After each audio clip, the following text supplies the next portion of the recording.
VHS Files contains spoilers, adult content, and harsh language. Listener discretion is advised. It's showtime. It's showtime. Welcome to the VHS Files Podcast with Jenny Lou, So what do you want to do tonight? Jason, What about pizza and movie night? Eric, I want to rent a movie. and Josh.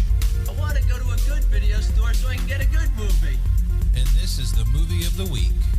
Get this pizza movie night started. Hello, everyone. Welcome back. Hey, everybody! Hello. I think we're all feeling good tonight Yep. for many Just a little. reasons. Yes. So, how's everyone's week been so far? My week was, I was kind of anxious for a while, and then it got really good, Yeah, and I've been feeling pretty good lately. me too. I just Pretty found good. out that there was some kind of election going on today. I just figured that out. I didn't know what was going on with TV. I was talking about Groundhog Day. Oh, I was. It's felt like Groundhog Day all week. Okay. Same day over and over and over. Did somebody win prom queen this week? I don't know. I'm still trying to figure out what's going on. I'm so lost here in the woods. Well, one thing that did happen this week that I think pertains to this show and our childhoods is, as we're recording this, Alex Trebek passed away today. Yeah. The host of Jeopardy. Personally, I have a very deep attachment to Jeopardy. I used to watch it with my papa a lot because we lived in the same town, and I would go over after school, and Papa watched Jeopardy, so we watched Jeopardy, and he knew all the answers. It seemed like he knew all the answers, and we would try to beat him to the answer. We Beat never Papa. could. Not gonna happen. But my papa's been passed for a number of years now, and I just felt sad again today because that was like a piece of him. Yeah. It's now gone too. But That man is a big part of childhood nostalgia. Even, I mean, most adults watched it when we were kids, but we were there with them. Just like Jenny, I watched it with my grandparents every time I was here visiting. That and Wheel of Fortune, but Jeopardy was the show we watched religiously if we were here. Yeah, I mean, Trebek was a part of our lives through our entire freaking lives. Yeah. The man was the host of that show, and I watched it with my parents, and that dude had a crazy long career and did it with class, and Yes. he beat the time he was given by a good bit, and he fought it for a long time. Yeah. And the dude is a pretty awesome guy. So a loss for sure. He is a true barbarian. Yeah. He fought it till the end. I'll take Schwartz for 200, Trebek. That's Rough S like words. I hope they do that skit on Saturday Night Live this week. Yeah. All right. So this week we are going back to 1982, and we're going to be talking about a little movie called Conan the Barbarian. So Eric, take us back in time. What was going on in 1982? We're sending you back in time. Whoa, this is heavy. Well, Josh, 1982 gave us the debut of Late Night with David Letterman, the Weather Channel, and Jenny's favorite TV show, Manable. We can also thank 1982 for Jason's entire outfit tonight, as it gave us the debut of the Kenneth Cole Shoe Company. Oh, thank you. Yeah, Yes. you look really sharp, buddy. Really That's sharp. right. And then Only if people can finally, because this is a long segment, finally, top hit that year was The Heat of the Moment by Asia, which also happens to be the song Josh quietly sings to me while we're cuddling. That's right. God, I like it. God, I love your voice. It was the heat. No, I'm not. We're not going to go there on the podcast. It's your Josh's lovely That's singing later. voice. So, as I said, tonight we're doing Conan as the movie of the week. The movie of the week. Conan was released sometime between April and May of 1982. All the research that I went through gives me April and May, so I'm just going to say it came out in some point between those 2 months. It was released in Spain first and then here, that's why. So it was directed by John Milius, So he was coming off the movie Dillinger in 73, The Wind and the Lion in 1975, Big Wednesday in 78, and he was an uncredited writer for Jaws and a writer on Apocalypse Now. Very interesting note there. Yeah. So I found it kind of crazy that this guy worked on Jaws and was uncredited for it. Conan had a budget of $20 million, did a box office of 68 to 79, somewhere in those measures. Yeah, And, but who was the other writer of this movie who's a little famous? Yeah, Oliver Stone. Oliver Stone, Big was a co-writer time on Oliver this. Stone, man. And it was released amongst the likes of The Sword and the Sorcerer, Diner, Cat People, horror classic Basket Case, Dude. Visitor Victoria, and Rocky 3 with Mr. T. Let's just any childhood memories of Conan. I know I have them. I don't know about Eric. Start Jenny. off with give us a go there, buddy. So Start, Josh. this is probably one of the first instances where I remember watching an Arnold Schwarzenegger movie. Just seeing this giant freaking barbarian dude on TV, and I think from that moment I knew I was watching every Arnold Schwarzenegger movie that was From that coming moment, out. you knew you were gay. Yeah. Gay for Schwarzenegger. There's a few stories that come with Schwarzenegger for me. I mean, it's not this movie. It's going to be a movie that he did after this that made him skyrocket into pop culture. But when he was the Terminator, I wanted to be like Arnold Schwarzenegger as the Terminator so badly that I took scissors to my own hair and tried to give myself Arnold Schwarzenegger haircut. Yes. Wow. My mom was the old not very Jason happy did about he- it. The old Jason, did he try it? Josh, Yeah, on Yeah, this one. Josh tried one on this episode, guys.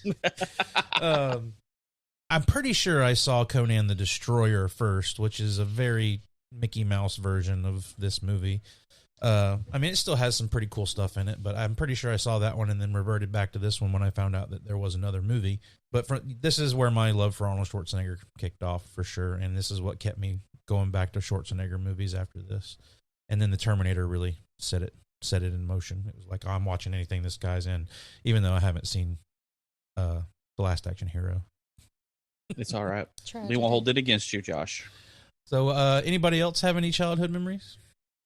Well, I thought that I when you said this, I was like, oh, it'll be nice to watch Conan the Barbarian again. I barely remembered anything from this film. You know, it's funny. This must have been one of those movies you watch, you know, or I watched when it would come on television. I think this was like a television edit for me.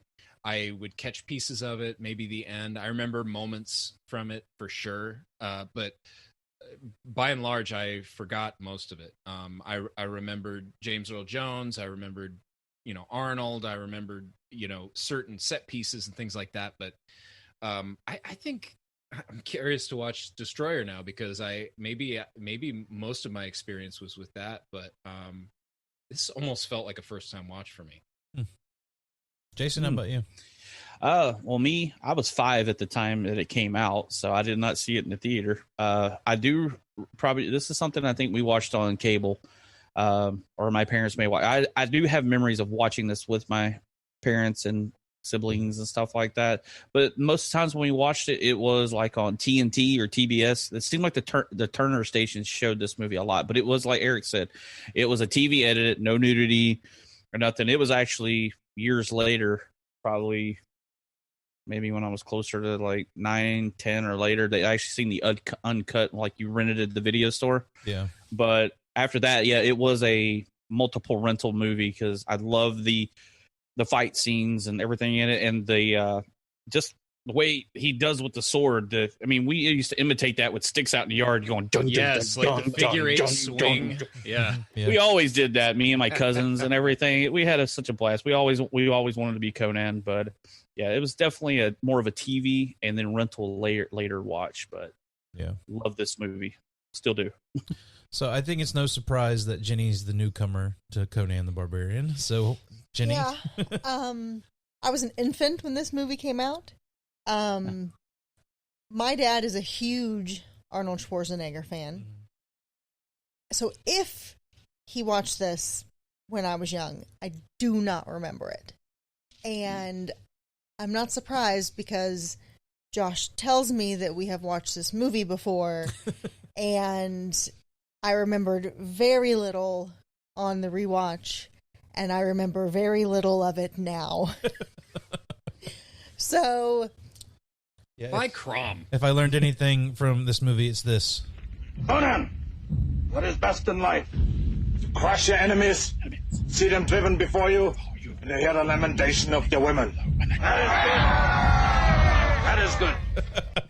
That's right there. That's all you needed right there. Conan, 2024, 2025. I'm going whatever year we're voting for another prom queen. The interesting thing about Conan is he's a barbarian. He's a Cimmerian. He's an unapologetic womanizer, violent. You know, he's sort of this, you know, not what we really want our men to be these days per se, but that's the character. That's what Conan is, and it's at the same time, you know, problematic, but also sort of exciting in a way. I don't know. I mean, in a fantasy film, in that setting, in that way, he's an interesting character. He's a character that will never grow up. He will never progress. He will never, you know, he is a slave that was a gladiator, and you know, I mean, there's some troubling moments in this, but Yeah. you know, he is what he is. Well, he's Conan the Barbarian.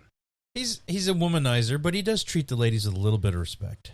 Yeah, if He you gives think them about a, it. He gives them a blanket. He wraps them up, but then he just completely But at the same dogs time, it. he was literally a slave during that scene that you're referring to. Yeah. I mean, he's literally a slave being given another slave. He was a breeder. He was a stud. Yeah, exactly. He's being treated like an animal, as is she. They both are. he's a zombie killer stud slave.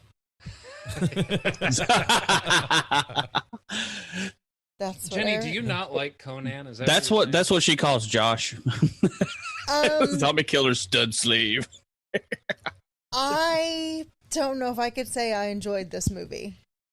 Well, hold it That's to fine. the end, Jenny, for the rental section.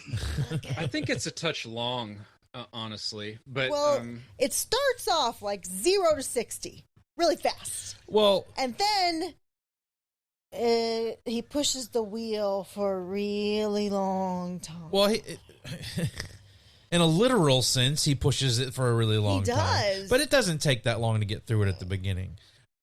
I kind of want to talk about the beginning of this movie because I think yes. this is where I fell in love with just 80s movies in general, is the building of the sword. And when we got all of those montage beginnings in movies where it was like either it was so macho, it was making a sword or making finger knives when it was Freddy, or when we opened up on something that was being built or something that was going to be a big part of the movie, that's what got me into it. This is a dude. the thing. sword intro is Yeah. Oh, very cool. it's definitely. I mean, your testosterone goes through the roof as soon as the movie starts. Exactly. I mean, you're immediately wanting to go outside and find a big hammer and a piece of iron. And like, I will make a sword too. Yeah. Well, that's Yes, what I was can. getting at when I was talking about Conan. Is it is like just it's testosterone, and it's not totally logical, or he's not necessarily a good person. You Right. know what I mean? But it does on a visceral level.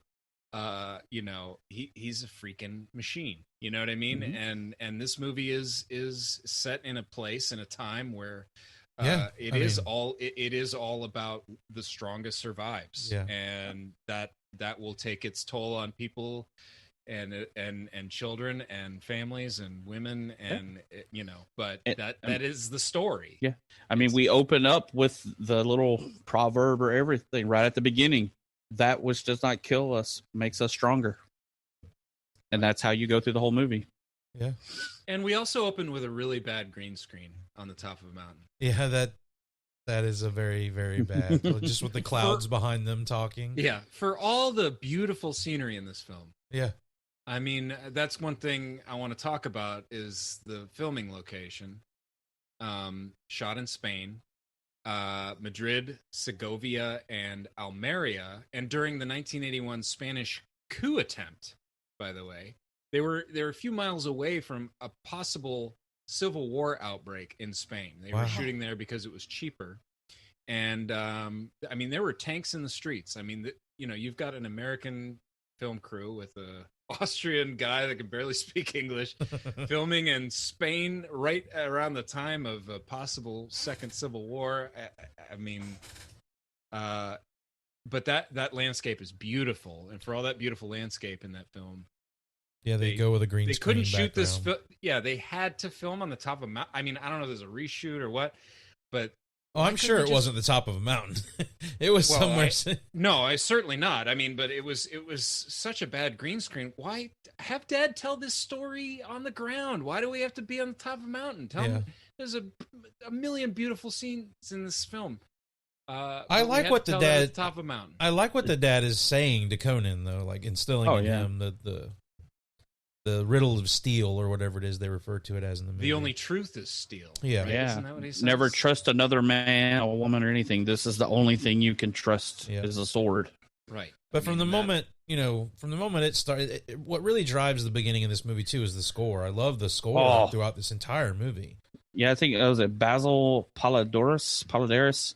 He ended up doing Red Dawn, RoboCop, Les Miserables, and Free Willy. I can definitely hear RoboCop in that for sure. Yeah, the man went on to score those movies, so he's got a little clout and a lot of 80s and a little bit of artistry in his scores. But I won't disagree. I mean, this thing opens 90 miles to the minute. I mean, you instantly go from building the sword to the treachery in the town. And Jenny's like, I remember she was like, "What's going on? Why are they pillaging these people?" And they don't make it super clear, but I mean, you learn later that they were, Thulsa Doom had this infatuation with steel. He's since moved on from where he is in the beginning of the movie. Thulsa Doom had probably heard somewhere that there were excellent sword makers in this city or this little village, and that's what he went for the steel. He was going for that, not to say that sword, but a sword probably made by Conan's dad, because that stuff traveled word of mouth around that region, and that's why he was there. I mean, he's a crazy cult leader. Yeah, that's all the answer you need. Why are they doing this? Because he's a crazy cult leader. Well, that's kind of what I think Jenny, she can say she didn't enjoy this movie, but I think she enjoyed it more than the last time I watched it with her, because I don't think she remembered very much because she wasn't paying very much attention. When we get into the movie and you find out that Thulsa Doom is this cult leader, she's like, wait, it's about cults? I like cults. Cult got her that's pretty much what the whole movie is. It's a cult and then revenge. Yeah. Yeah. Right. That's the whole movie, and a little bit of a love story. And I mean, it's great. This movie's fucking brutal, especially for 82. It's funny for me saying that, a lot of this stuff I feel like it was a first watch for me almost, and so many fantasy tropes here. Yeah. But, and I can't speak as an authority in the fantasy genre, but I feel like there's a lot here that is used and reused so often. Then. I mean, there's a lot of great fantasy stuff in here. I felt like I was just watching Skyrim. Well, yeah.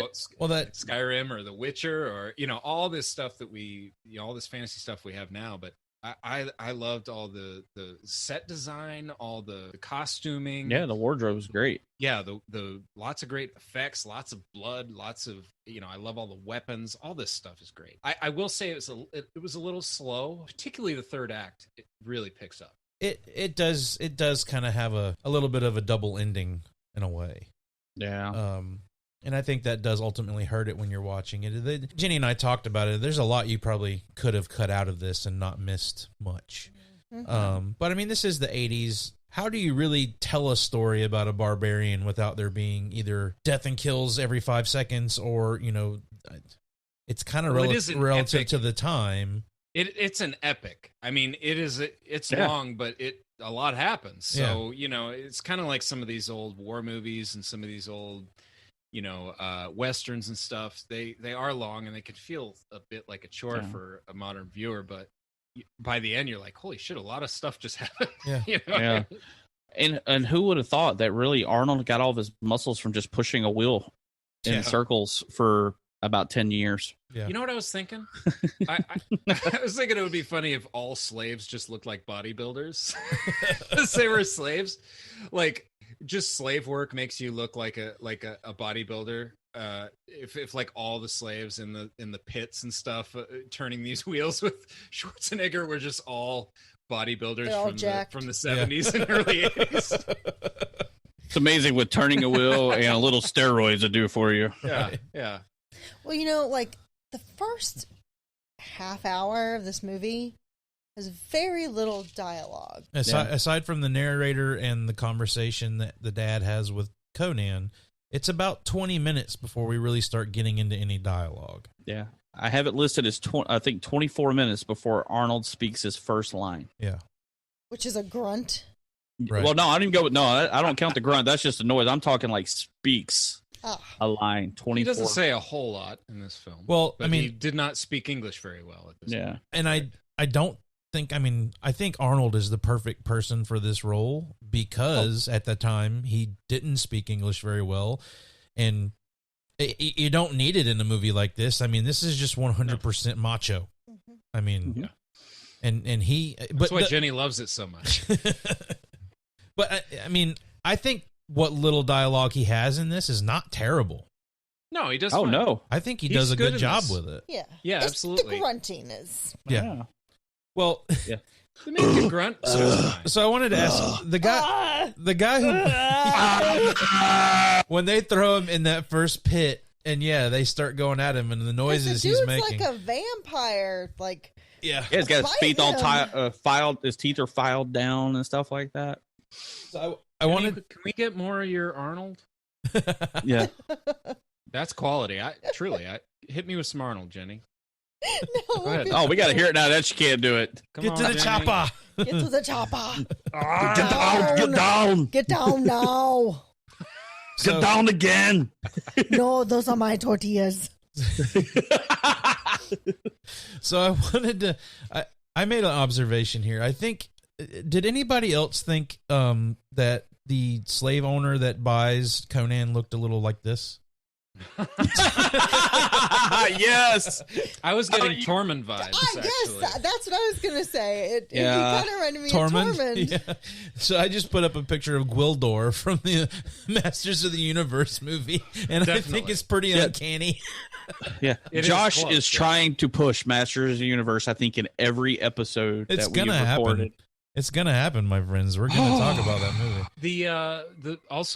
As long as we're talking about references there, the bad guy with the twin snakes on his helmet, very much looked like the helmet on I forget her name, and I should have looked this up beforehand, but in one of the Zelda games, there's this little character that rides like a wolf, and she's got a helmet exactly like that. It looks exactly the same. Must have been inspired by this, but maybe we'll post that on Twitter.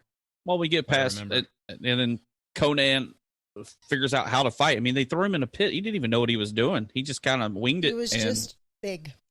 He's trying to not die. Yeah. I mean, quickly before though, in the attack when he's a child, that dog attack was pretty gnarly, eh? Yeah. When the dogs are tearing up the person. That opening, then they behead his mother. Yeah. Right in front of him. Yeah. Yep. Yeah. Dude, and not only that, but that part about his mother, I have a note about that. I don't know if it was just because I was watching it in a new form, not VHS or something like that. Dude, the sound effect of when her head gets cut off. Yeah. Dude, that is pronounced. You hear it's like, you're like, whoa. I felt that. Pretty like good. Yeah, gore pain. and all that stuff is pretty good in this. Lots of blood. You know, whenever a sword hits somebody, there's like just a big old bucket of blood falls on the ground. Which is pretty fun. I think Robert Rodriguez took notes from this movie with his movies. And and so going back to the gladiator fights, he gets through. We get a little montage of him kind of fighting up the ranks and getting better, and he gets some like Wolverine claws at one point. Dude, he's got a lot of costumes. He even does the Wakanda. He does the Wakanda cross on his chest at one point. Dude, yeah. I think we all imitated that when we were kids. If you're a big Conan fan, you're out there fighting. You do the whole thing with your hands out and then across your chest, and again the music. That music during that, the montage. Oh, yeah, and Wolverine would do the cross claws as well. That was a Wolverine move too. But I liked how they let him read, and he read some philosophy and whatnot. Yeah, Conan they taught him. Was educating himself a little bit, a slave from childhood, and he thought, you know what, I'm going to read some books, which I mean, that's what's interesting about when they throw him in the pits and how he kind of progresses from there, and he earns his way through killing his way through all these people to get fame and fortune within this gladiator pit stuff they're doing. And then I mean they treat him like he's a prize, and they send him to do training with the sword fighting and all of that stuff. I thought all of that is really interesting, especially to kind of build his personality. I wonder if it was kind of like a similarity, since Arnold was learning how to speak English at this time. His character is learning how to read and speak, and not even learning to speak English. He was learning basically to act on set. I mean, and he had freaking James Earl Jones and Max, what's his name? Max von Sydow. Yeah, Max Sydow. I mean, I read that the two of them were basically giving him acting lessons on set. Well, gosh, I mean, James Earl Jones, exactly. Acting lessons from that dude is pretty. Yeah, I mean, start your career out with teachers like that. Yeah. I mean, he had Darth Vader right there in front of him. He could have took notes. Yeah. Indeed. But yeah, I mean, and for as brutal as Conan is, it's interesting. He's not stupid. Yeah. No. He's no fool. Yeah, he doesn't play the dumb barbarian that we've got later. Through the other movies, right. Sometimes the barbarian is always the dumb guy of the group. Right. Yeah. I mean, he becomes a king at the end of this film. He's he's no fool. Right. So the slave owner lets him go. He realizes he's got something that he's not going to be able to tame. I mean, I think that's what we're supposed to get from this, is that this guy knows that if he continues to drive Conan along, he's eventually going to end up getting fucked up or losing him altogether. Conan's just going to kill everybody anyway. So he's like, I'm going to cut it from here. I've made my riches off this guy. I love the King Arthur moment, though, when he's running through the field, the dogs are chasing him, and he finds this hidden tomb or whatever. Yeah. Mm-hmm. And it seems like he thinks that that's Crom, his god's palace, but I don't think that's really what it is. I think it's more of because he fell into the hole after being chased by dogs, and next thing you know, he is gifted a sword. He's thinking Crom led him there. Right. And he's like, thank you, Crom, for the sword, because remember, steel is most important in life. So right, I think and without that's why that I think sword, the Crom, he uses that sword to kill the dogs and give himself a nice because he hates dogs because dogs killed his dad. So he so this is a moment Jenny had in the movie. We were watching it, and he pulls himself up out of the tomb, and it cuts after he cuts the chain off of his leg, and she goes, "Oh well, at least he didn't hurt the dogs." Well, I said at least they didn't. I said at least they didn't show him hurting the dogs. Yeah. Which I took as you thought he didn't do anything to the dogs. No, I didn't think that. But then you pointed out that he was wearing them. Yeah. Yeah. Because he goes from barely wearing anything to he has this nice comfy winter gear. You're like, did he stop along at the local shop and pick it up? No, he's made doggy boots. But the doggy jacket. I don't want to cut away from him getting the sword, because the sword was another big part of this movie. Oh, yeah. I feel like this sword is probably right up there with like a lightsaber or a proton pack for me, as far as movies that I watched. Oh, yeah. This sword has so much personality to it. It's not just like a random, I like the fact that it has a dull grip on it above, below the blade, so he can grab it above the hilt and stuff like that.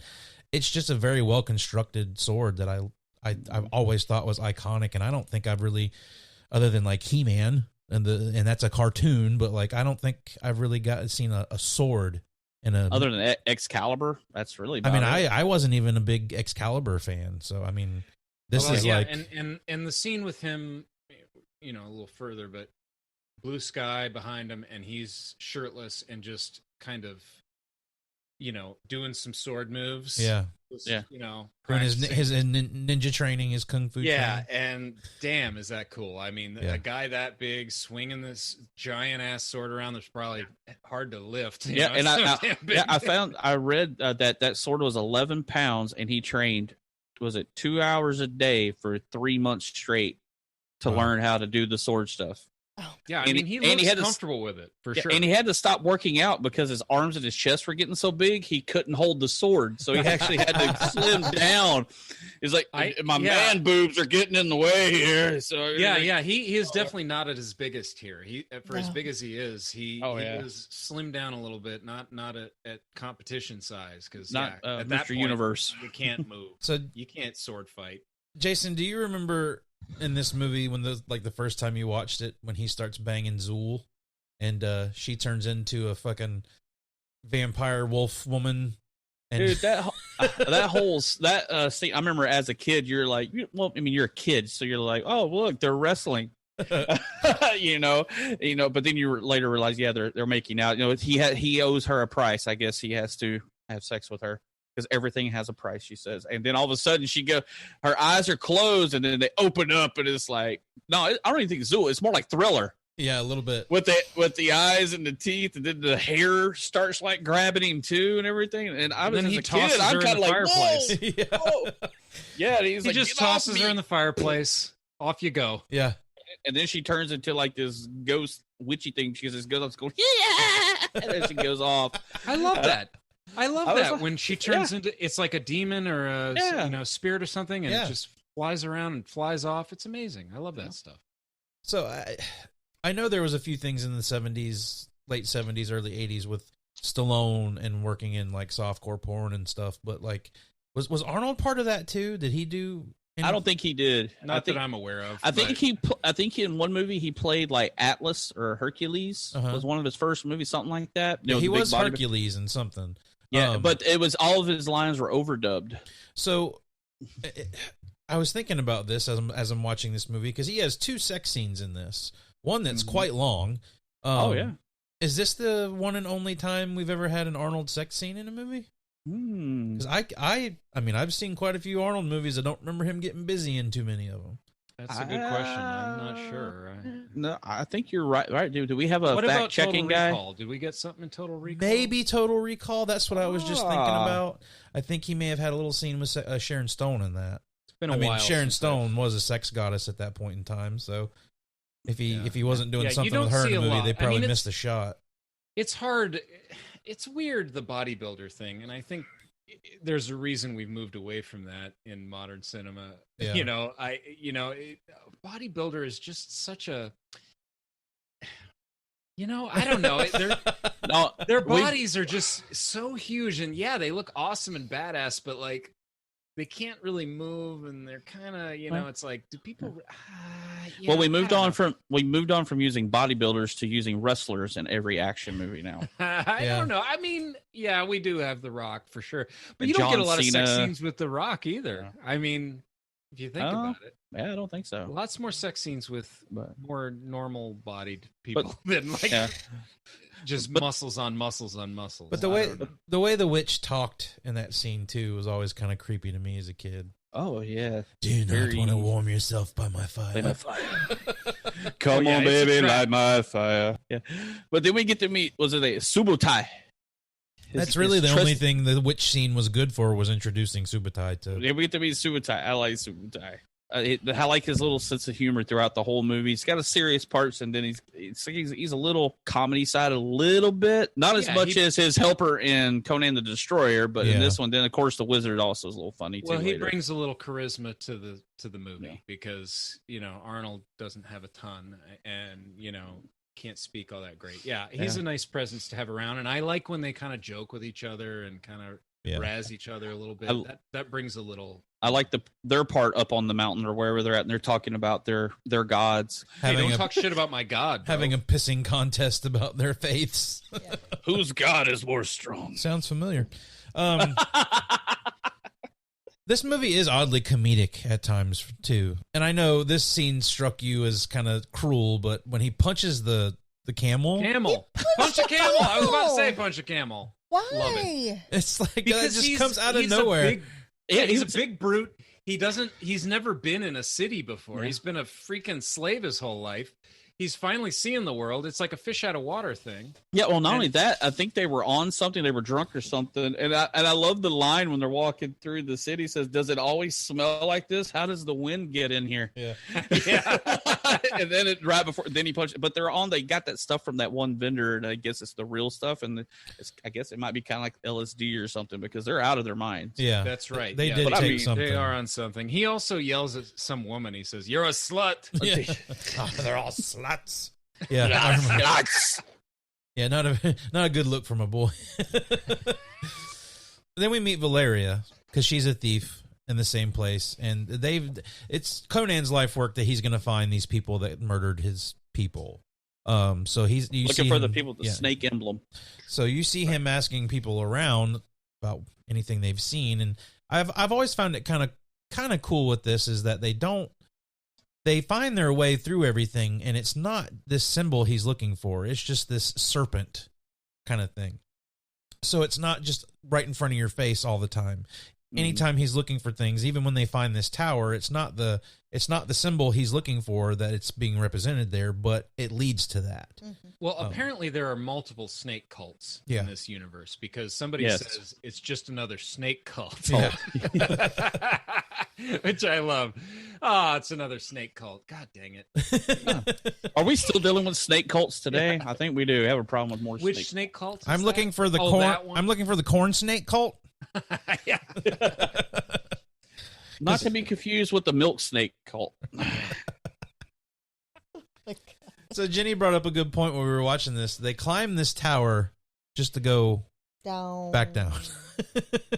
I guess it's the only way in. They Yeah, could go in the front door. Right. There's I don't breaking think in. James It's Earl like going in Jones through the roof. went in. But that's not James Earl Jones's place. No, that's just a temple. That's one temple. Yeah, it's being run by one of his meathead flunkies. Yeah, Rexor. Who's Rexor is his name. Yes, Rexor, who's But they're basically all in just the a big same redneck. cult. He's basically a big redneck man. Yeah.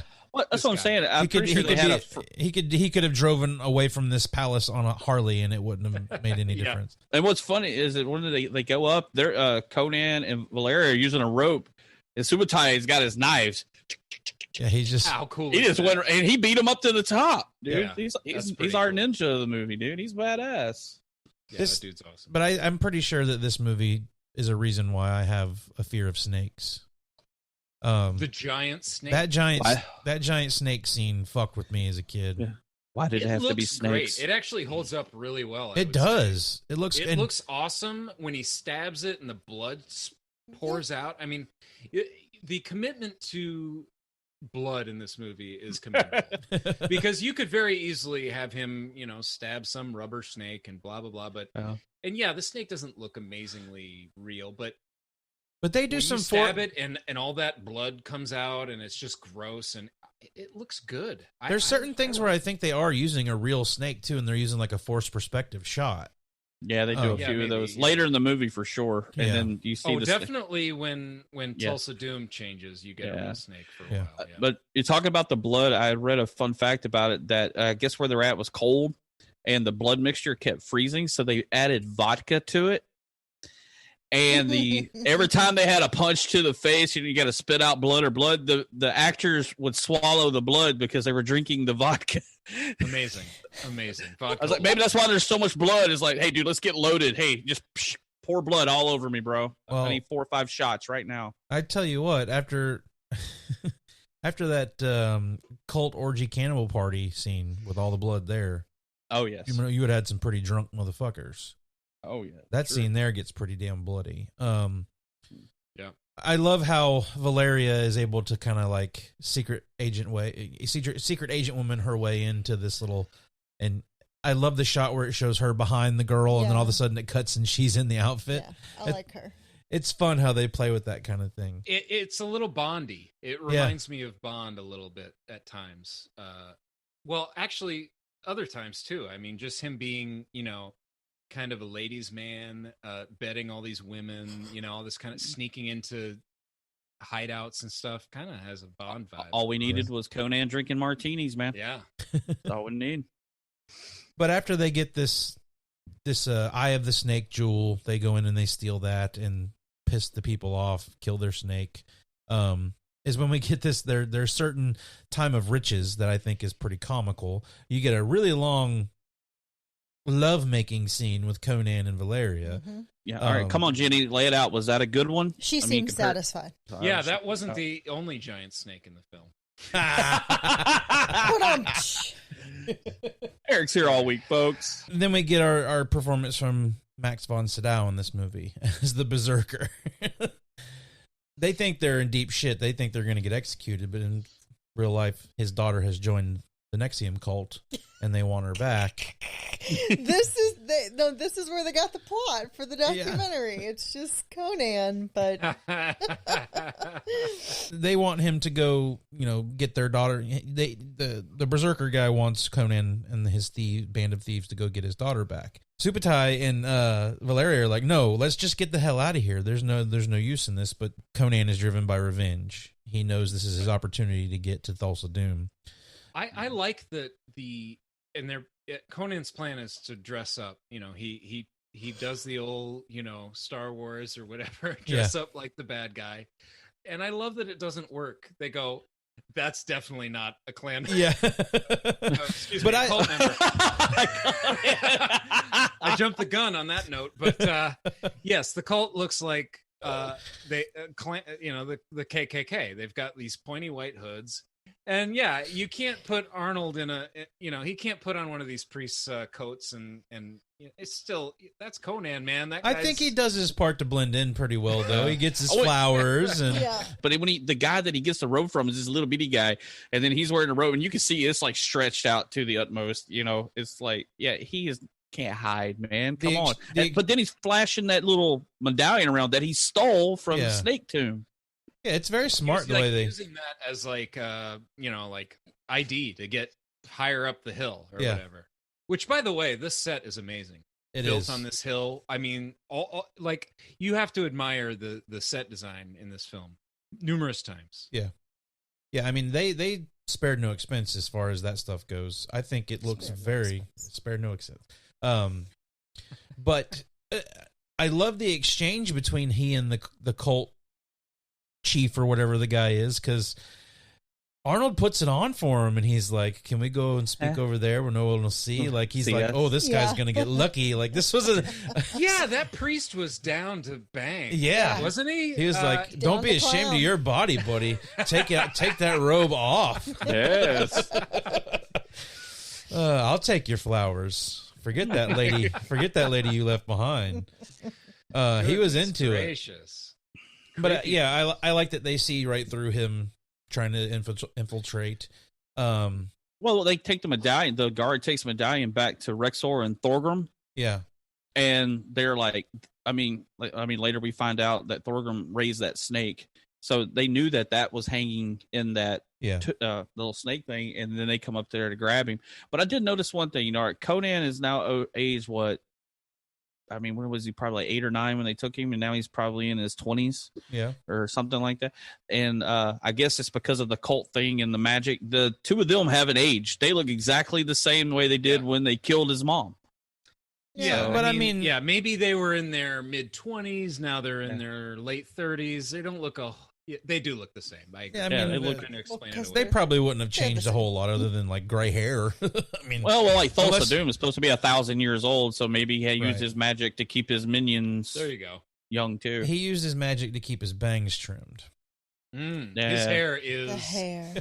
Bad. Maybe they were part of the orgies. Sex keeps you young. I do like his monologue, we'll call it, about the power of the flesh versus the power of steel. How he just calls that woman to just kill herself on a whim just to show his power, how he has taken control of people and they do what he says without thinking. Just walk right off the just hop off and die, boom, no reason, and he is imposing. I mean, it's nice having James Earl Jones here. This could have been God knows who, but I mean, he brings a gravitas to this villain. Yeah, I mean, his voice definitely helps. I mean, his voice is just... It's an iconic voice. Yeah, it's an iconic voice. I don't know if his physical acting in this is really all that great, but he definitely brings something to it. We don't even have a fight between. He's not really a physical opponent for. Yeah, he kills for his Conan. mom, and that's really about it. Yeah. physically. It's more of, he's the leader, he's the guy that's running the show. But yeah, Rexor and whatever Thorgrim are really the physical threats. There are a couple of meatheads. They look particularly the guy with the hammer. Which one's the guy Thorgrim? I forgot his name, but his actual name. But he was like, he was Mr. Denmark's strongest man. So he's probably workout buddies with Arnold. Yeah, I will say I really liked his hammer, his warhammer. I mean, something about a warhammer when you're just talking about visceral action. Yeah, Thor would be jealous of that hammer. People with a hammer. I mean, it's brutal. It's brutal. Well, I'm glad you guys brought him up. That brings us to the Almost Famous. Almost Famous. I know that, dude. I don't know them. I know her. Haven't you ever heard of that guy? What's his name? That guy who was in that movie that was out last year. That guy would be my pick for Almost Famous, to be honest with you. Going through this movie, at this point, Arnold Schwarzenegger was probably not a household name. Just building it. I mean, like I said, this is where I really found out about him. Everybody else in this movie, apart from Max von Sydow, he was already a well-established actor. But this guy, Sven Ole Thorsen, this is the guy that I would have to pick out of the handful of people that are really recognizable in this movie. Actually, I would have to disagree because that guy went on to be in Gladiator, Cole, and The Running Man with Arnold too. And that's what I'm saying. Yeah. He's been in all of that stuff, but could you have pulled his name out of a hat? Yeah, you don't. Was know he? His name is But I Sven think the Ole lion helmet in Gladiator. Yes. Yeah. Mm-hmm. Oh snap! Yeah. But Blew the my thing, mind just but now. the one I was considering, because I mean, I looked her up and she had bit parts in movies from that point on. Like I think even smaller than his. Like as far as even being in movies that we know, was Valeria Sandal Bergman. She hardly did anything. She was at a bit part in Red Sonja and was in the Ice Cream Man. Yeah. And I would go with her as Almost Famous. Because I know the other guy. I've seen him in many more movies than her. Well, that's the thing. I mean, I feel like he is a better pick for that because you have seen him in other stuff, but he's just that guy. Like, yeah, I mean, he's that guy you do see and stuff. I mean, he was in Mallrats. He played LaFleur's. Yeah, he was LaFleur's. Yes. Really? Yeah. Look at Eric's You are face. blowing my mind. I wish y'all could see Eric's face You are when Josh blowing just my said mind. that. His head literally exploded. Holy crap! Right here on LaFleur's screen. It just happened. Amazing. He's LaFleur. He was in Total Recall, Harley Davidson and the Marlboro Man. He's been in all kinds of stuff. But God damn. until looking up his name for this, I could have never told you what his name was. That's funny. It's funny because I thought he looked familiar. Yeah, I agree. That is a great example of this segment. And I think Mako, the wizard guy, has been in other stuff. He's in this. Oh, dude, he was in Pearl Harbor and stuff. Yeah. So yeah, I mean that would definitely be my case for Almost. That's a good Famous. And he was in part 2, Conan the Destroyer. Yeah. And I think this one has a good little trio of people that you follow through this one. Conan the Destroyer maybe kind of falls flat on that whenever you get to that one. Yeah. Well, I like Valeria and Subutai and Conan together. They're a fun little band of. And she's a strong female character in this. Yeah, and she's no pushover. Cool. And damn, when she gets that, when she shows up in his vision later, that is. I mean, I'm getting ahead of us, but that is so cool. Like I love.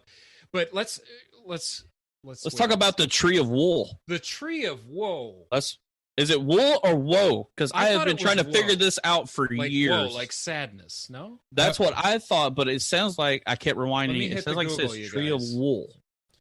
But I thought it was woe too. What do you think? It's got to be wool because of all of James Earl Jones' flashy ass robes. It's woe. He's got woe, everybody like in it is woe. It is Okay. woe. muslin wraps. Yeah. And he's over here with the glamorous wardrobe. Yeah. He's Pimp Daddy Jones over there, man. He's got it. Yeah, I mean, Conan is crucified, a la Jesus, and he's even got the stab in the rib. He's even got the rib wound. Yeah, well, they said crucify him. Yeah. As if it wasn't, like, clear enough that we're invoking Jesus here. They have to add the exact wound in his rib there. But again, with the set design, that tree is so freaking cool, dude. And dude, he has fucking nails driven through his wrist and his legs. Yeah, he's straight up crucified on this tree. And when he bites the bird, Yeah. how cool is that, dude? Dude, another cool fact about that's a real vulture that's pecking at him. That's a real vulture. And then the one he bites is another real vulture that is dead, that had died. And he bit him for real. And as soon as the scenes were, they had to come over there and rinse his mouth out so he wouldn't get any infections. Wow. Yeah, probably. So some bacteria. Arnold was hardcore, and he did his own stunts in this movie. Him and the Valeria character, they did their own stunts because they couldn't find anybody to fit them later in the film, because there's some stunts in this film that blow me away. But I kept wondering for majority of my life before we did this, is like, were those birds real? Or there's some really good animatronics, even for 82. Conan, they take him down off the tree. He's near death. Because Subutai is awesome. Found him. This comes to one of my favorite parts of the film. Okay, first of all, I love the drawings all over his skin. Oh, dude, yeah. Jenny was a little confused by this scene. I was confused. Well, you've got a wizard. He has to. He's trying. It's a spell. It's a spell. It's a spell, and it requires certain. But like glyphs and whatnot, and it's drawn all over him. I love just from an artistic standpoint. It looks awesome. Amazing. Yeah. When they are fighting off the spirits or the demons. Or whatever's trying to drag his spirit to hell or to the afterlife or whatever. Yeah. That holds up amazingly. I think it looks great. Yeah. How good that looks. I mean, she is fighting, thin air, and they draw all this on the film later, and or layer it or whatever, and it looks incredible. Like I was like, I looked over at Kayla, my wife, and I was just like, this looks amazing. I can't believe how good this looks. Yeah. I mean, damn. Because it's imperfect, and I think that's what works for it. It's not just this shape of an actual person or whatever. It's just these, it could be spirit. I mean, it looks good for what they're doing with it. Yeah, misty red demons. And, and then, yeah, but even before forms and and even before that, we get and we get a little foreshadowing, because before that happens, he says this place extracts a heavy toll for doing this, and she says, I'll pay whatever the price is. And you're like, a little foreshadowing here, maybe. Indeed. Yeah. Because they focused on that, and then the whole demon scene, and that was cool. I was confused because it seemed to me that he was dead, because they wrapped him in a shroud. I mean, it's hard to tell if he's dead or dying in that scene. Because I think he's at death. I think he's at death. If you're shrouding him, that's like he is dead. And I think that's part of the spell. I think it is. Okay. Because they probably put that stuff all over his whole body, and then they had to wrap him. Yeah. Yeah, I mean, he could be dead or not dead. We're dealing with magic here. It doesn't matter. Yeah, I mean either way, they do a magic spell, and they, like Jason said, it seems like they trade her soul. Yeah, I mean, the wizard says that they extract a heavy toll, and that he will have to survive the night in order for this to work, because they're going to come for him. And she fights them off. She says she's going to pay the toll. At this point, it looks like he's survived it. He's recovering, and even so much as so as when she looks at him again, the stigmata are gone. Yeah. So like it's healed him. But little do they know she will have to pay the price later. Yeah. And then you get that iconic scene that Eric had mentioned earlier of him on the beach with the sword, and he's like touching his hands, and then the music again fits the scene perfect. Yeah. It's just great with him.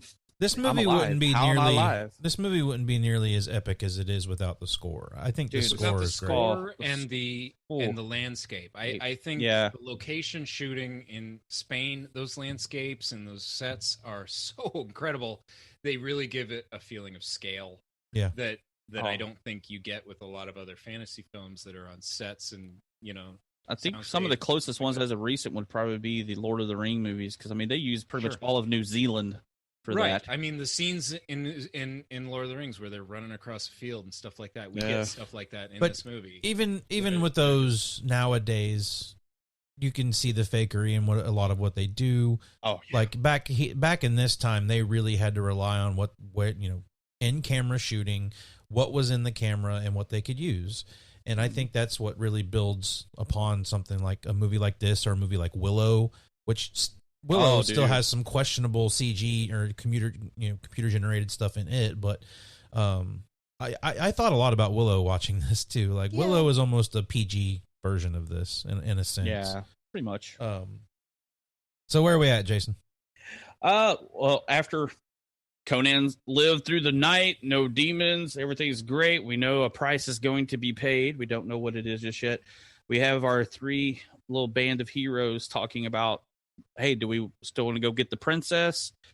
And Conan is super focused because it's just Subutai and Valeria just talking, and all Conan is doing is that rock is sharpening the sword the whole entire time. Yeah. Never says a word. But that's what they're saying is, we'll kill Doom another day. Let's get the princess. Let's get our riches, and let's go live a happy life for a little bit. We'll get Doom another day. Yeah. But Conan, you can see it. The look at his eye. He ain't having it. He ain't sharpening that sword just to kill whoever. He wants the head of Doom. Yeah, and who can blame him? And I love the makeup they do on these people, on everybody here. I think it looks great for where they're going. Like it truly feels like camouflage to where they are. Yeah, that's kind of what it is. Yeah, it's a little early Commando. A little bit. I actually wrote down that it reminds me of Commando a little bit. There's a few things in this movie that remind me of future Schwarzenegger movies as well, actually. But I love the good notes. I love the walkthrough you get as they're taking out guys in Thulsa Doom's tower. Right. And not only, like, at this point, we've only found out that they're a cult, worship snakes, all of that stuff, sex, and all that. But now we get confirmation that they're also fucking cannibals. Yeah. Right. Yeah, they dude. have some human soup. They Yeah. got a big old Such vat a of human soup. nasty green It's color. like pea soup with fingers and heads and torsos. Yeah. Well, you see it. There's a big orgy, and there's again an amazing set. Yeah. The set is incredible. This huge like marble. There's columns and stairs. And there's just this massive orgy happening, and they're all about to eat this. What does not look very appetizing. Well, that's what I was like. They get into the kitchen, and you're seeing them cook the soup. But if you looked over in the corner, you see the guys with the axes cutting the hands off of people and stuff. Right. To They're put in the soup. hanging bodies like a butcher. Yeah. And it was funny when I saw the soup. I was like, Soylent Green. Why is the soup green? Because Soylent Green is people. Right, but I guess But I mean, what ingredient is making it green right now? I mean, they're in the desert. They're putting this should be like a brown broth. Yeah. No, they're going more for like pesto. Yeah, I guess there's a lot of maybe a little split pea soup. Yeah, a lot of basil, a lot of basil. Yeah, a lot of basil, maybe some parsley. And this is a right hand soup. They only use the right hand. Left hand soup is on Thursdays. This is Friday. This is right hand Friday soup. This is the one spot of the movie where I think the score kind of works against the movie a little bit. Is the da, da, da, da, da, like that little happy, like the dancey kind of, like, I don't think they use it a lot, and I feel like it's just kind of a little bit. I'm tired of it by the time they get to the point where they're done using it. But then when Conan dumps that big ass bowl of cannibal soup out, and it goes in, that's a new label. Like those the drums and everything about that part of the score. I mean, just it's so metal, dude. Yeah, I mean, it makes that's this a movie metal album in the making. So it is metal, and giving Arnold a chance to have a feat of strength is always fun in any Arnold film. Like, have him lift something heavy, because he's a big dude, and let him be strong. Yeah. And him dumping Campbell's Cupo Peepo on people. It's definitely great. And then they get the girl, they escape, and then but go ahead. You missed the best part, man. Did I? The snake scene, dude. That's what I'm talking about. Oh, yes. No, that's before all this, because while they're sneaking in, he is constantly changing into a snake while they're sneaking in before the soup and everything. What do we think about the snake transformation? We've talked about wolf transformation. Let's ask Jenny, our CGI expert or effects expert. Well, you, Jenny. It started Effects happening, and I was like, "Oh, he's gonna be a snake!" And then I'm a snake. You know, when he's done turning into the snake, and it's a real snake, and I think it's like a little baby snake with a paper towel on its head.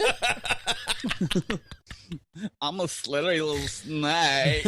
I wish the snake had a mullet. Looks great because it is an actual snake. Yeah. Wouldn't it have been great if the snake had a mullet like Doom does? It had the bangs. Yeah. It had the bangs, dude. It had to have the bangs when it went out. That would have Man. been even Missed better. opportunity there. I'm a slithery little sneaky snake.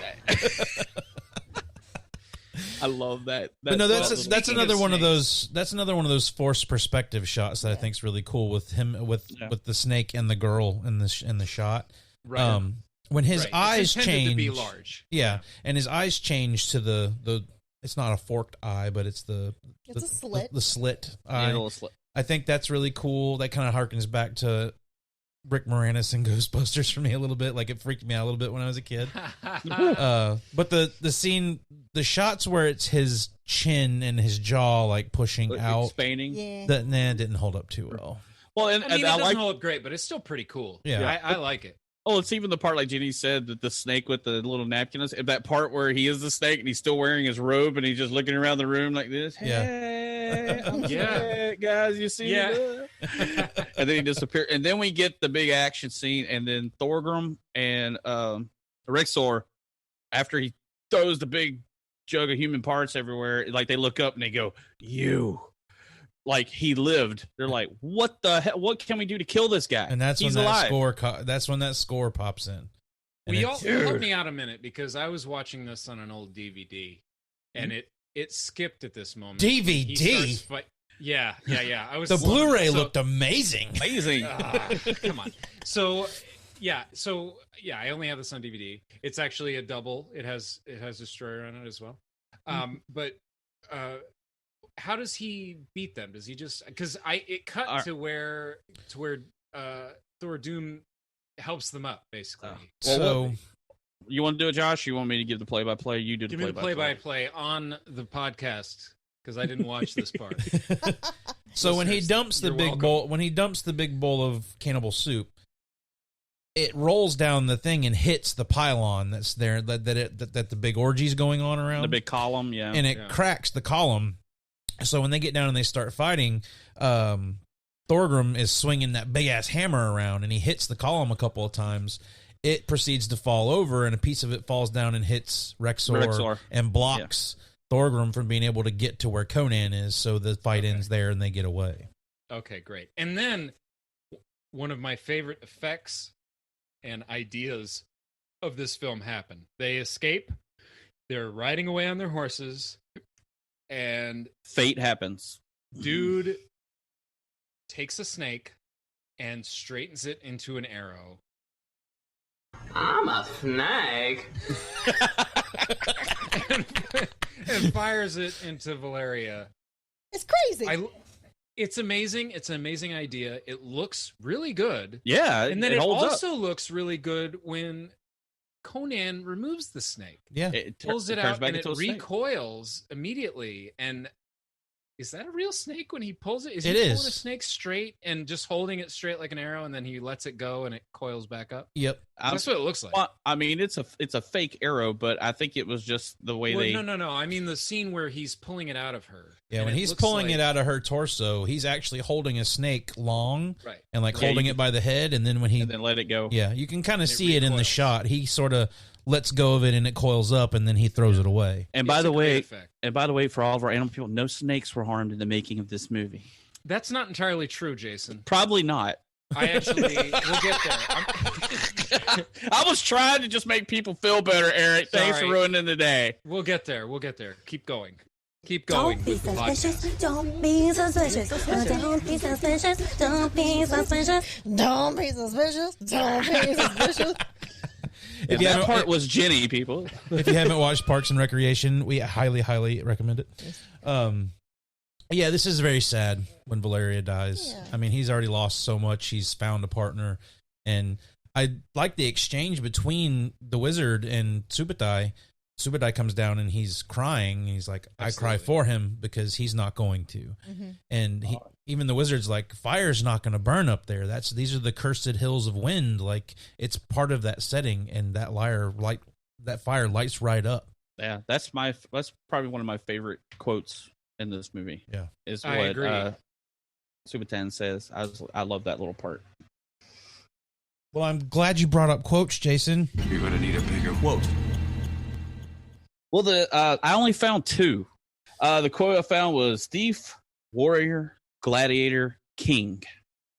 Straight to the point. I like it. I've seen it on the movie posters on a few of them. It's just up. It's at the very top left-hand corner. The other one was, Jenny would like this one.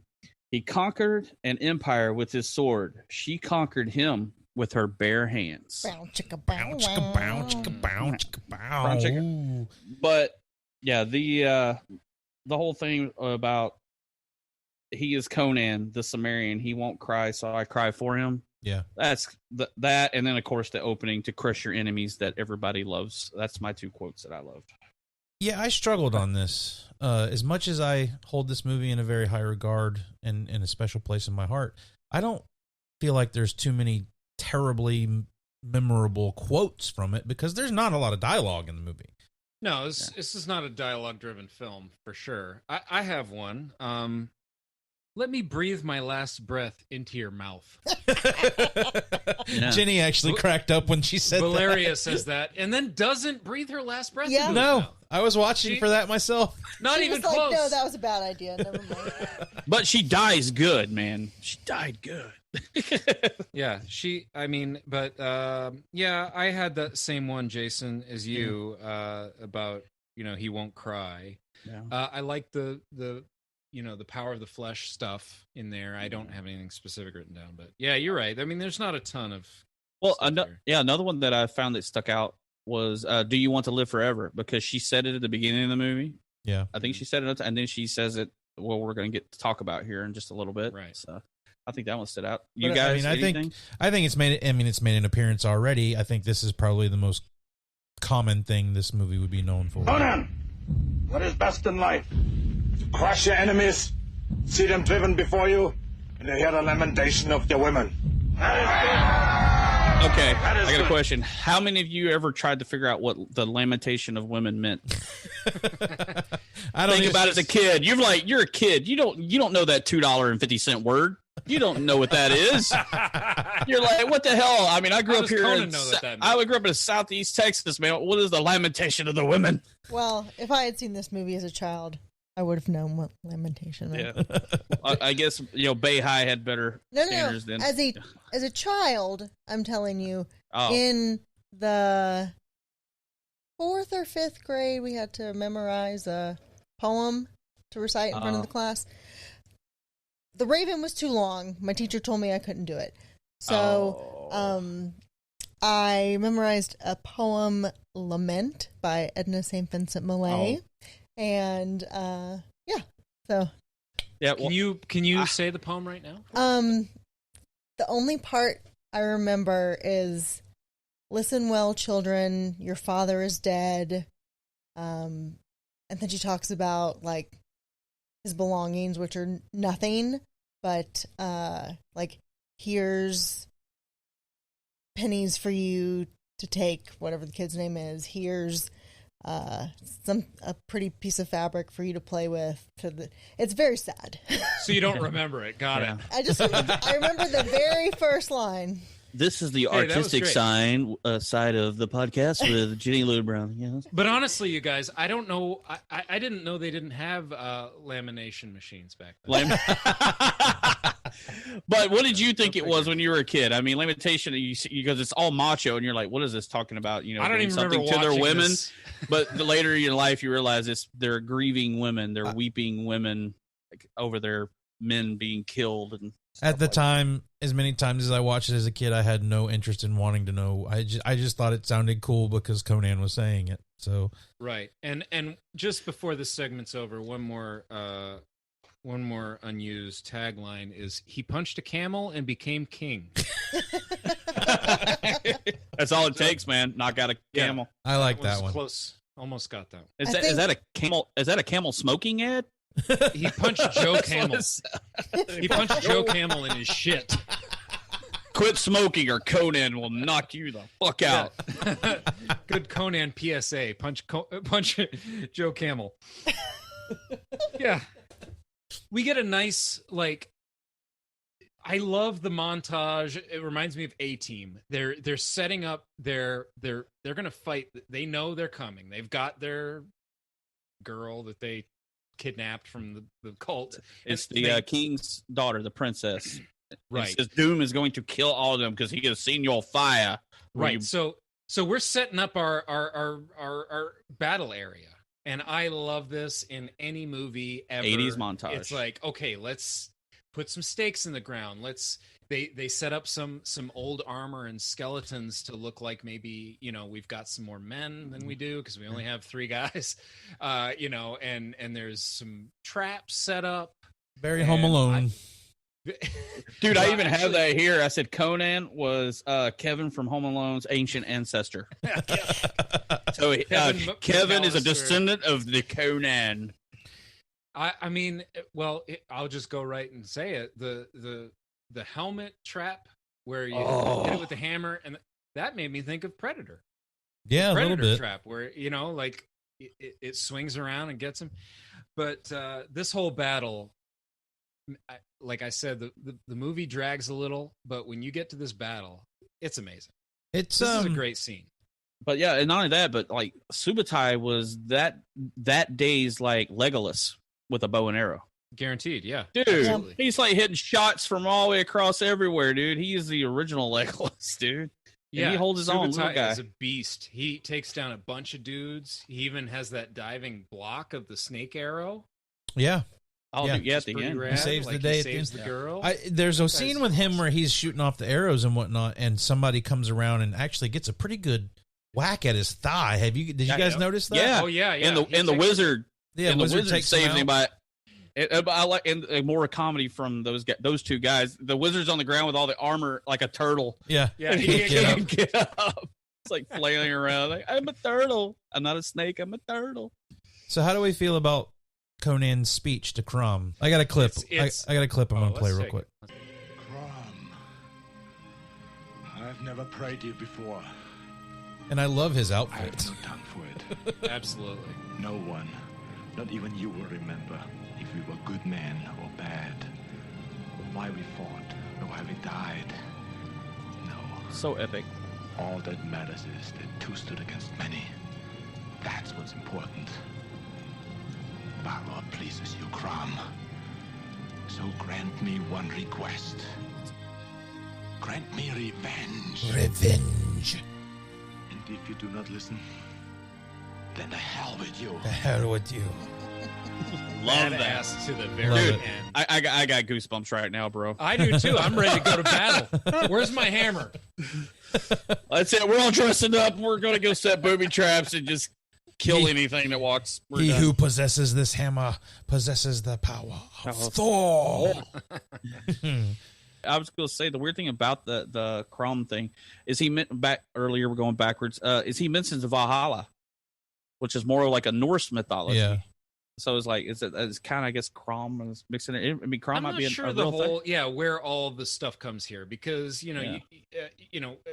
Conan was created in 1932. Oh yeah! Wow, was it that Robert E. far? Howard. Yeah, there's probably a big mishmash of and then you got Marvel Comics and Dark Horse Comics took him over. I mean, he's actually a current Marvel character, Conan. Yep, he's in the Marvel 616 now. Yeah. Yep. Jason Aaron. I think Jason Aaron still writing the comic? I don't know. Oh, I can't remember. They keep changing up Marvel a lot with writers, unless you're on the Venom series and then you just stay where you are. So this is where I get to, dude. When this scene hits, these stunts on these horses, the poor horses, crazy, dude. Like, I mean, they're terrifying. I'm scared for the person. I'm scared for the horse. Yeah, I'm scared for all of it. I mean, we've got spikes sticking out of the ground. We got dudes falling, horses falling, rolling down hills onto sticks and all. I mean, good God. I looked at Kayla and I was like, this is crazy. These stunts are crazy. This is dangerous. Like, oh my God, dude. This is one of those weird things when you watch an old film and it is thrilling, but you're also like, I'm glad we don't do this anymore, but I'm also glad I get to watch when they used to do this crazy shit, because it's crazy. You know what I mean? Like when you watch the zombie fighting the shark in Zombie or whatever, it's just like, holy crap. When, you know, I'm all for animal rights and I'm glad that things have changed. But when you watch it, it's like, whoa, like you're on edge. Intense. We were watching this battle, and I was like, for a couple of times, I was like feeling it for the horses. I was like, God damn, these horses are being put. Did that through horse some shit. die? Yeah. Did that guy die? Did Arnold just really kill that guy? And that horse just dude. Well, not only that scene where you're talking about the helmet, where the little catapult thing comes around and that big huge spike goes through Thorgrim. That looks so real. And I mean, like they spent some time lining that shit up, because I mean, even when he's starting to slouch down, it doesn't even have the appearance of like he's got the tip of it like way up here, like it's going, like it looks like it's piercing through this guy, through him. Right. And again, there's so much blood in this. Yeah. And there's even blood on the camera sometimes. Right. Yeah, So just which again I actually love. Like I don't know if that's on purpose or an accident, but blood gets on the camera and you're just like, holy shit, it's bloody. I mean, the percussive sound of when it hits him, you're like, boom. It's like that sound effect I said earlier where they cut his mom's head off. It's like, dude, the sound editing in this is great too. Yeah. Whoever did the Foley and stuff for this, man, it's fantastic to the whole movie. But Thulsa Doom says he's going to take out this daughter, cut his losses, does the whole snake arrow thing again, and Superdai saves the day. Intercepts the snake before it hits the girl. Yeah. Now, and it took this for the girl to actually quit on the call. Wake up. She's like, but come on. Don't leave me. But we skip where Valeria saved Conan from Rexor. Yeah. Do you want to live forever? Yeah, he manages to beat the two guys, but that vision of her and her armor with like all the little mirror bits all over it, or the reflective bits. I got one thing, because we skipped ahead, but I wanted to get to it because it's one of my favorite scenes in the movie. Because remember, he was fighting Rexor, he kills him, and Rexor has Conan's dad's sword. Yeah. Yes. And he breaks it. And then that scene where he picks up his dad's sword with his sword that Crom gifted him with that he found, and that the music and everything, the slow motion of him holding the two of those up together. Well, he crosses his arms like he did when he was in the gladiator pits. Yeah, he has them up. And this broken sword looks exactly like the Lord of the Rings broken sword. Wow. Yeah. Obviously that came later, but doesn't it? It does. It looks exactly like the broken sword from Lord of the Rings. Yeah. But that scene, man, I mean, when I watched it earlier, because I've seen this, I can't tell you how many times, I'm like, that scene is like, it's a moment for Conan, you know. Yeah, Conan busts that sword in half. I mean, like a beast. And then we move on, and he didn't even use his good sword when he gets to the temple. He uses his dad's sword. That's right. The broken sword. That's right. So. The death of Thulsa Doom is awesome as fuck. Yes. That's hardcore, man. Like, it wasn't just a single swipe to the neck and your head's off. Like, he chops his fucking head off. Which is nice to actually see somebody have to work to cut a head off. Because usually it just slices right off like no big deal. Yeah, Thulsa Doom did it at the beginning with Conan's mom. Right. That's right. He had to work at it. He had to chop it a little bit. Yeah, and the fact that he was like, fuck you, I'm going to kill you with my dad's sword. Mm-hmm. You did not win.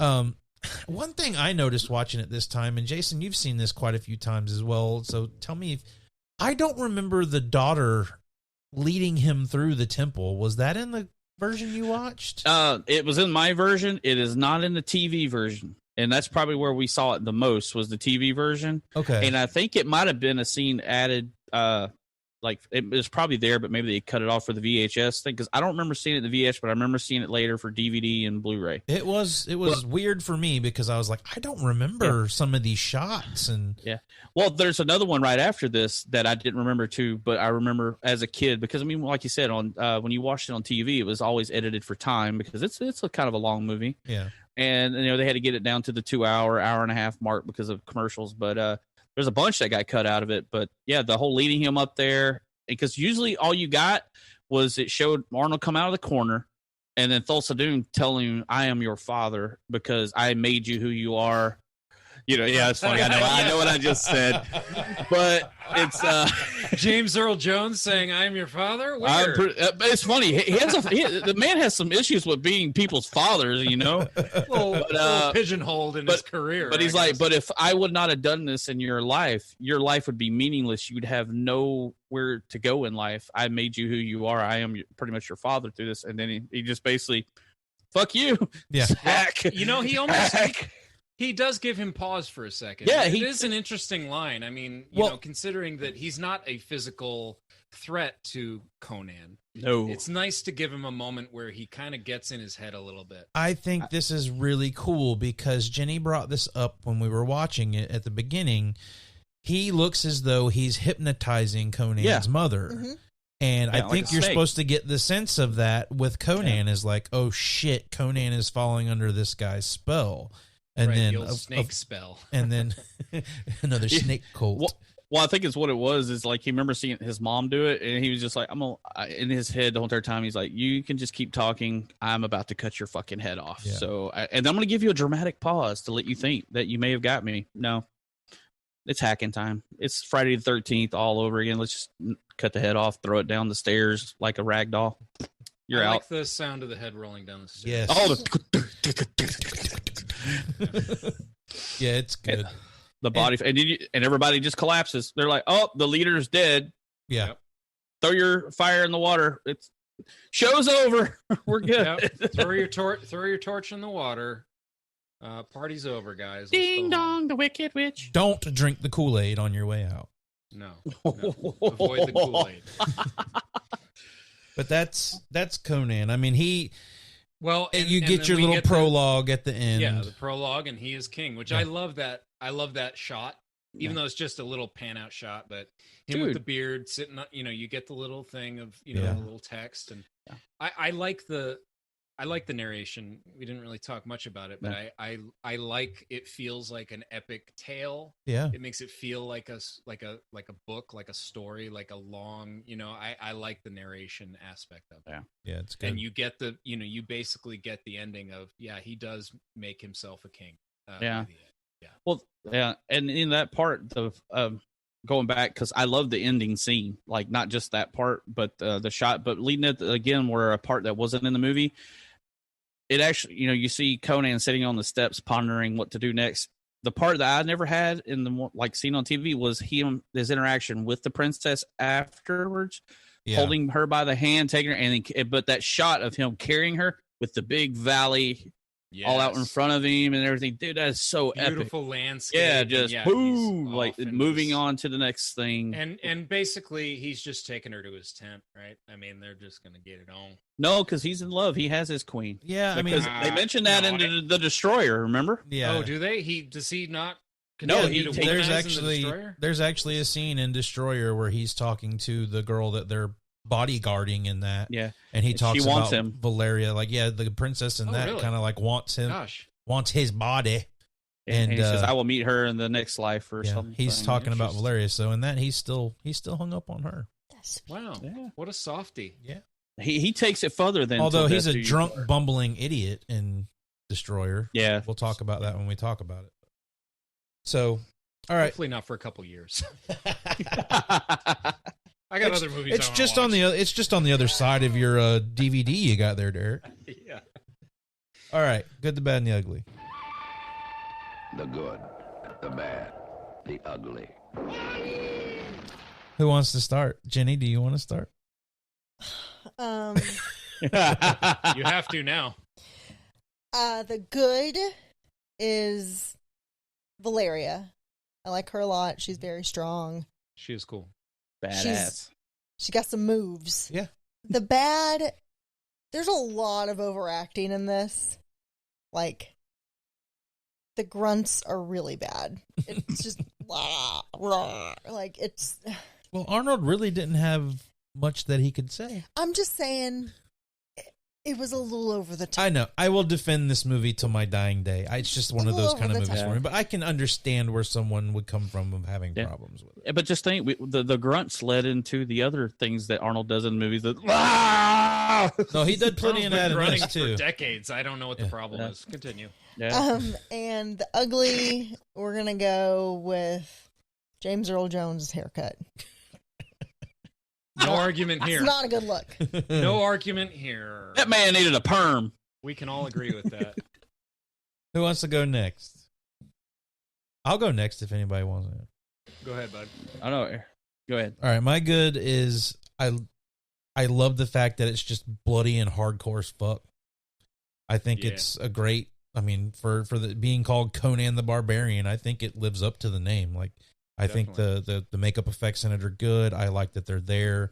I think that, this movie could be chastised for not good acting or being slow or any of that kind of stuff. But I think it rides a line of what it does pretty well. And I think it's good at what it does. My bad, which, may be a little bit of a hot take here. I don't like when Valeria saves him at the end. I think it's a little cheesy. That would be my bad. I don't like it. I don't like your bad. And my ugly is James Earl Jones' haircut. We're 2 for 2 on the ugly tonight, folks. Eric, I want to change my ugly, but I'll go. My good, I'm gonna say the location, the shooting location in Spain, all that. I mean, gosh, imagine this movie shot somewhere else, or shot on a soundstage, or shot. It looks. Well, you could watch Jason Momoa's Conan movie. Exactly, and say no more. But I love the landscapes. I love all that stuff. The set design as well. I'll throw that in there, even though I don't like muddling up my good, bad, and the ugly. Jason does it all the time, so you can do it. I know he puts like 9 things. This is good. Hey, he probably will. Here, I'm adding things right now. Add some more, bro. My bad. I'm gonna go green screen mountaintop. Yeah, that's bad. It just was unnecessary. I don't know if maybe you couldn't shoot in Spain yet, or I don't. Just put them by a tree. Put them in a tent. It doesn't need to be on a mountaintop. So, and then ugly, I'm going to go, environmentalists complained that the film shoot was affecting marshes, and animal rights advocates complained that dogs, camels, and horses were abused during filming. Oh, wow. And you can definitely see that horses were probably hurt in this film, and Lord knows what else. I don't really care too much about like a snake getting killed or something like. But yeah, horses and things like that. Snakes are animals too, man. Makes for some pretty insane shots, which are fun to watch, but end of the day, not good. I'm a snake. Okay, let me start my good. Since I added a few more to it because I need about 7 goods. Yeah, at least because of Eric. But I actually agree with Eric on the good. The overall design of the movie. I mean, I like the layouts, but the production design, the sets, the wardrobe, I mean, the details, even the details of making the sword are so intricate. And I mean, they zoom in on that, and somebody spent time to make that sword. Yeah. And it still stands out. Like Josh said, it's one of the swords that still stands out in movie history. And of course, the music with it. The music, like we said, it makes the movie. The whole score, Foley, sound effects, everything. Great. My bad is, some of the effects just don't really hold up, even for 1982. Some of them are a little bad, like the mountaintop scene. I'm not too crazy about the big snake that y'all loved. I thought it was still cheesy. Even when I was a kid, I'm like, it doesn't even look real. But it was still cool, but it's just like, no. My ugly... Well, that's just like your opinion, man. The ugly for me is like all the 24 minutes till Arnold even gets a line in the movie. It would have been good for a little bit of something there. The will, I agree with Jenny. I love this movie. It's almost a perfect like time for the Barbarian type movies that are happening in Hollywood. But really, did we have to spend like 5 minutes on him pushing the wheel around? We could have done one lap as a kid, one lap as a teenager, one lap as Conan. Bam. I like the effect, but the amount of time they spent was a little that's maybe a little drawn out storytelling right there. Could have narrowed it down. I honestly kind of like the fact that there's not any dialogue for the first 20 minutes. I kind of dig that they tell a lot of story within the first 20 minutes without really having to give you a lot of dialogue. I don't mind the lack of dialogue, but I agree. The movie you could trim it down, trim a little fat off of it.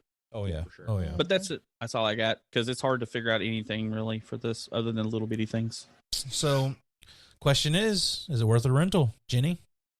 I'm going to say yes, because I think that if you have an interest in watching a movie, if you liked what we talked about listening to this and you've never seen Conan and now you want to watch Conan, you should watch it. Yeah. I mean, I would have appreciated this movie more if I'd seen it as a young kid. Absolutely. And we're going to get to movies, I think, with all of us probably, that would be the case. Yeah. And so, seeing it as an adult takes away a little bit of that luster. Yeah. But I've spent 2 hours doing worse things. All right. Watching worse movies. Jason, what do you think?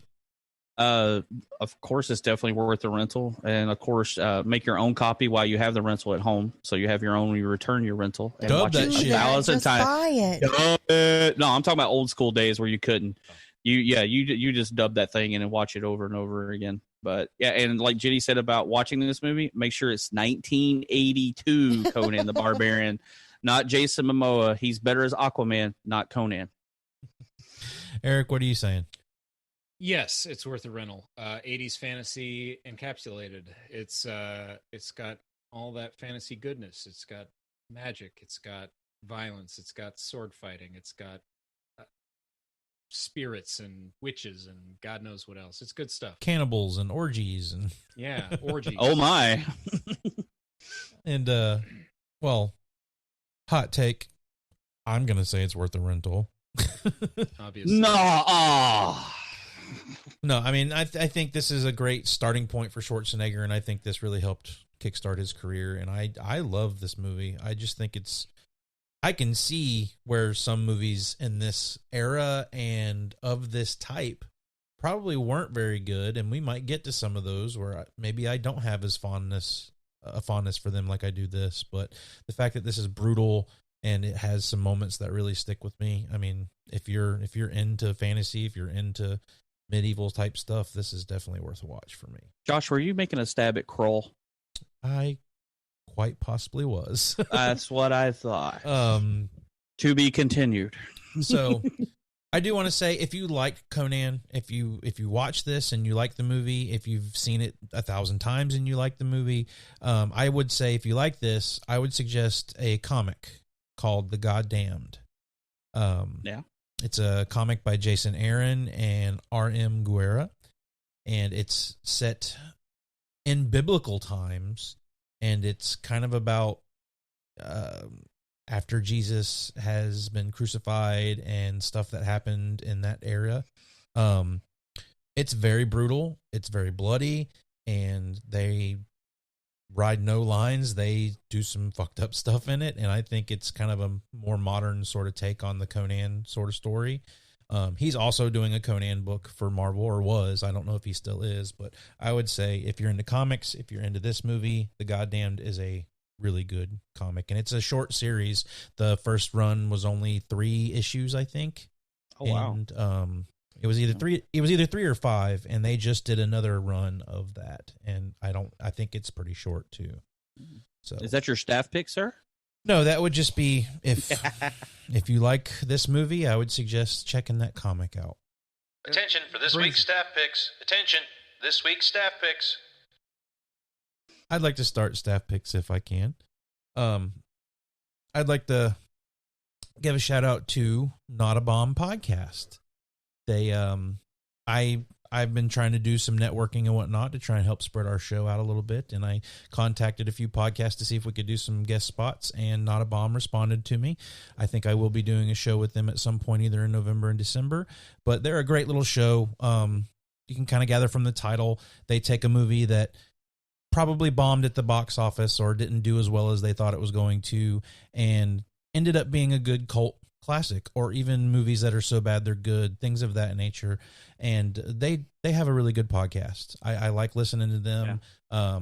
I have a soft spot in my heart for the movie Coneheads, which is one of the movies they talked about. Dude, great movie. I hold it in almost as high a regard as Wayne's World. It's just one of those movies for me. And they were so kind. They emailed right away and said, hey, we'd love to have you on, and I think we're going to make that happen. But if you are into us and you like hearing us talk about movies, I would say give Not a Bomb a shot and leave them a review and a rating and give them some love. Yeah, definitely. Yeah, thanks for the shout-out, guys. Yes, sir. Appreciate it. Thank you. Absolutely, appreciate it. Jenny, do you got a staff pick? I do. And as we're recording this, Joe Biden has been predicted as the president-elect of the United States, the 46th president, and his vice president, Kamala Harris, the first woman to hold the office, the first black woman, the first Indian American.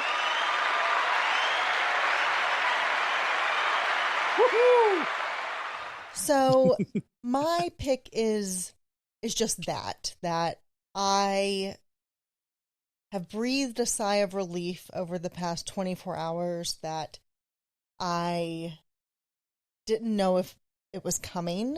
And the reason that I wanted to name this as my staff pick is because a lot of the movies that we've covered, we point out the things that are ugly about these movies from 30 years ago.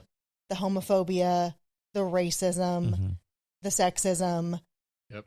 And I truly believe that this next administration is going to be one that will represent all people and work so that all people have equal rights. And that's what I believe. I think a lot of people... Certainly a step in the right direction. Yeah, right? Yes, definitely a step.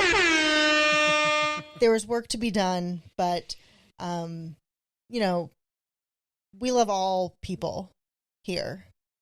And we want everybody to be safe and supported and belong in this country. And this crazy ride for 4 years is finally coming to an end of all this nuttiness. And that Brian Williams called it chaos. He did. Yeah. At the end of the day, it's love above all, man. That's right. Yep. It's I'm just ready for things to calm down. We love people that watch DVDs instead of Blu-rays. Are you? Yeah, Eric. Thank you. Representation is important for me. Eric, what's your staff pick this week? My staff pick is a little different. It's the what is it called? It's called The Murders at White House Farm. Oh, I really want to watch this. Yeah, Wow. it's a mini series on HBO. It's about the White House Farm murders from 1985 in England, in Essex, and I mean it's a well-made. It's based on some things, some. I'm not sure exactly. I don't want to speak out of turn, but I know it's based partly on the book by someone very close to the whole thing. The father of the boys killed in there. But basically, you have a killing in a house, and there's a little bit of mystery, and it's you in the show you follow some of the people involved and some of the detectives involved, and it's a little procedural, a little historical, nice period piece in 85, really well put together, great performances. It's a good, crime show, and it's got that little connection to reality that makes it a little more gritty and a little more interesting. And it was a good show. And it's not super long. I can't remember how many episodes there are, but it's only like 6 or something. It's not a massive undertaking, which I always love. Murders at White House Farm. Jenny's been trying to get me to watch it. We're going to watch it tonight. You'll like it, Josh. You'll like it. It's good. Jason, what's your staff pick? I'm going to go with something to escape the reality of what's been going on lately because it's been a little harsh. So just something to get your mind out of how the world's been. I've been watching a little show called Helmstrom on Hulu. It's a Marvel TV show. I know it's something that they had made with them and Disney because Disney's doing the Hulu thing, but things may have changed. We may not even get a second season because of the way COVID and everything is going. They realigned how Disney is going to do their movies and streaming services. So hoping there's a second season, but it follows the story of siblings, Damon and Anna Hellstrom. They've changed up a little bit from the actual comic book that Marvel did to fit the stories a little better, but they have supernatural powers because their father was a serial killer. Maybe a little dark forces there that was passed on to his children, a little supernatural thing. And they have these powers where you got a lot of exorcisms and demons and a little demon mythology, demonology and stuff like that. But it follows them and through the whole thing. It's 10 episodes. They're close to an hour, 40 minutes to an hour, but it's a good watch if you're into that thing. You know, anything with ghosts and demons and supernatural stuff, because I know they're originally going to try to tie this into maybe like Ghost Rider, Werewolf by Night, and Blade, or was the original idea. This whole dark, what was it called? The little, I had it here. All the Ventures into Fear, which is a comic book run they had back in the day, and tie these little supernatural Marvel stories together. Yeah, I mean, he's from the Ghost Rider comics. Yeah, Ghost Rider #1 was right. I've never even heard of this show until now, but I'm familiar with the character. I mean, he's known as the son of Satan. Satan, right? Yeah. I was trying to give too much away. Yeah. Oh, I'm sorry. Is that a spoiler? No. In the comic, he is the son of Satan, but they really just kind of lightly touch. You really don't know exactly. You just know that his father was a serial killer. Right. And they're trying to take care of their mother, who is maybe possessed by somebody or something. We don't know. So, but it's got a good little twist at the end and a few characters in there. We've seen actors and actresses and other things, and they show up. It's pretty neat. I'd definitely give it a watch if you just need a little bit of a supernatural escape from real life right now. Cool. Well, I think that'll do it for this episode of the VHS Files. We will be back next week. We're going to be talking one of Jenny's picks, and we're going to be talking Heather's next week. And that'll be a first watch for me.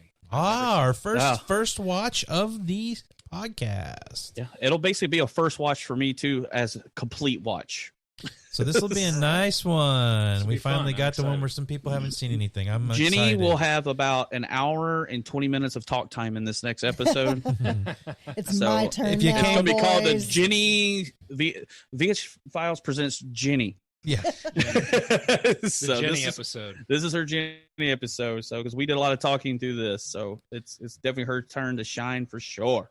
So I also wanted to put out there that Jason and I are doing a sort of sub show ourselves. Obviously, Eric and Jenny can be involved whenever they have the time, but Jason and I have decided that we're going to do a little podcast, kind of a sub show of this show called the Horror Section, and that's where we're going to basically kind of focus on the lesser known or B horror movies, stuff that's probably not super big in pop culture, but stuff that we saw as kids and stuff that we're watching now, just horror movies in general that we want to talk about and kind of put out there as some more content for everybody. Like I said, it's Jason and I right now. If Eric wants to jump on and do some with us, he's going to do that.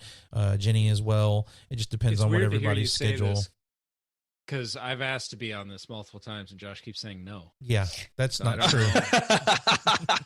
We actually mentioned I think we mentioned him a couple times on the first episode. So, but yeah, it's going to be movies that are like cult following, as far as deep horror that that may have made not even $1 million in the box office, may have made 200,000 or 300,000, or maybe lost some money, or maybe lost a lot of money. Well, but, no, I'm looking forward to it, guys. There are movies I'd that like to join you at some point as well. Well, come on, man. Well, we talked about the little lesser known vampire movie Near Dark. We recorded an episode earlier in the week this week. I'm hoping to have it up before this one comes out, but it may come out after. I'm not sure. Either way, if it came out before this one, go back and take a listen to it. If not, it should be coming up soon for everybody. But that'll do it for us tonight, and we'll be back next week to talk Heathers with you all. Until then, be kind, rewind. Bye. Good night. Get down. Be kind, rewind. Yeah. It's over. It's over.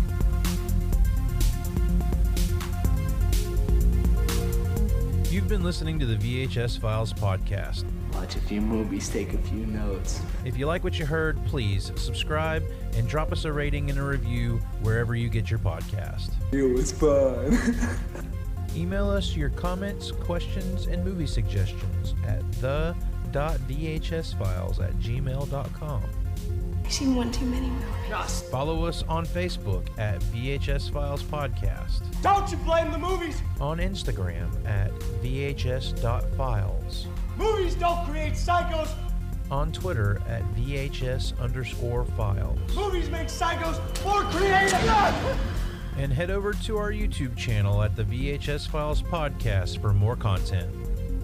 Thanks for listening. I'm a legless lizard. Where do I belong? Yeah. Somebody's going to lose an eye. For Christ's sake. Pressure's on. Yeah. Get down. It reminds me of spring with my father. I can't. That was the worst. I love recording podcasts. Yes. Greetings and salutations to all. me and Eric are going to talk like this through the whole episode. Yes. I like sharing my opinion on the internet. Yeah. Listen, children, your father is dead. From his old coats, I'll make you little jackets. I'll make you little trousers from his old pants. They'll be in his pockets, things he used to put there, keys and pennies covered with tobacco. Dan shall have the pennies to save in his bank. Anne shall have the keys to make a pretty noise with. Life must go on, and the dead be forgotten. Life must go on, though good men die. Anne, eat your breakfast. Dan, take your medicine. Life must go on. I forget just why.